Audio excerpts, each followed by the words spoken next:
to stand strong. Let's have some Ask the Chambers email form. While you're taking the foreclosure, treat it as a casino game. 3 people involved, you have no shame. We've got another email show for you here to show you how institutional lawyers are just running right over us little guys, us just human beings. We have an email here we want to show you with the Gregory Reed file, an institutional lawyer who looks like he's trying to take away the due process from the Canadian court system. So let's take a look at this. Now remember, last time Mr. Manji was very clear. I bought the home. Gregory Reed, the lawyer, he's trying to say, well, no, there's a hearing tomorrow. And if you'd like the paperwork, you probably should have the paperwork and appear in court. There's a very specific rule in court that says you need sufficient service. So this is not sufficient service. He has to be served, he has to give 5 days, and have sufficient service to work it around in his life. Mr. Gregory Reed is trying to tell Mr. Manji that no, you don't get your due process, and he's trying to kind of convince him to consent to it. Now Mr. Manji sent this back. Now, hi Gregory, in light of the fact that my company has just purchased this home and is now on title, can you adjourn this court hearing tomorrow accordingly? Obviously, as the new owner in the middle of the conveyancing, we are aware of the mortgage in default and attempt to forward funds here to satisfy the purchase of the home. So that's great. He's saying he's paying it out. That's awesome. He's saying we have the funds to pay it out, so that's great news. Now at this point, really the bank lawyer should be going, great, okay, good, let's adjourn this because, it's all contract law. It's in the house is in your name. He doesn't have the paperwork. Mr. Gregory Reed doesn't have his paperwork in order. He's not allowing due process, and the integrity of his paperwork is not there. There's different names on title, and there's different names he's getting on as affected parties in the courts. There's one way to handle this. It's the right way, and the right way would just be say, okay, let's just adjourn this court because, you're the new owner, and you have the funds to pay it out.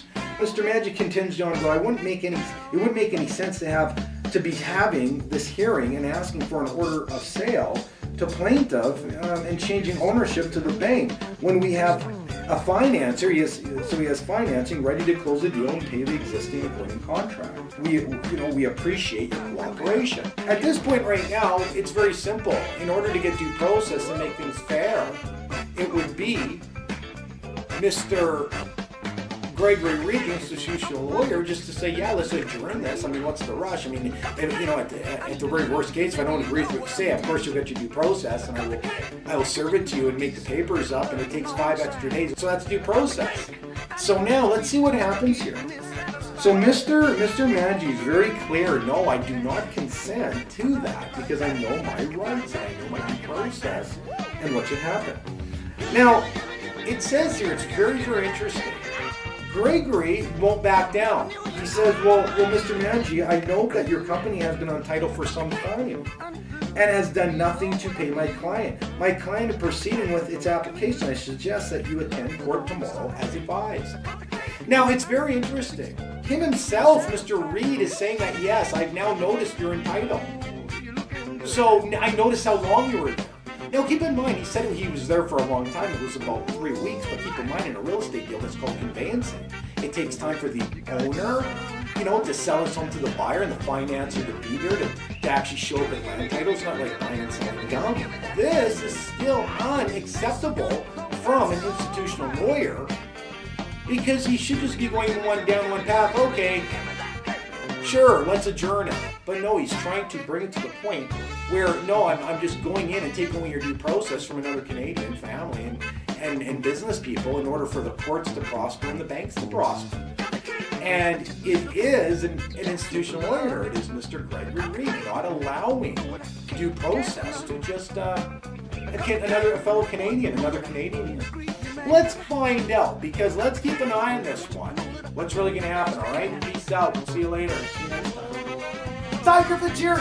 Make sure you subscribe.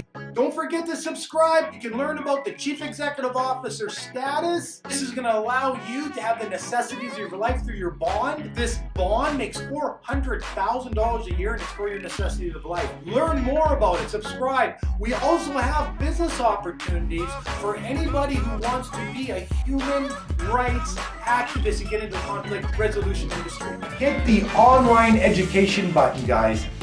And I'm telling you, it will change your life. Ty Griffiths, human rights activist. And remember, we want you to be human rights activists also. So sign up and we'll show where people need help. And if you need help, we're there to help you because we know where everybody is that want to be human rights activists. Peace out. Ty Griffiths, human rights activist. Peace, love, happiness. Later would be greater.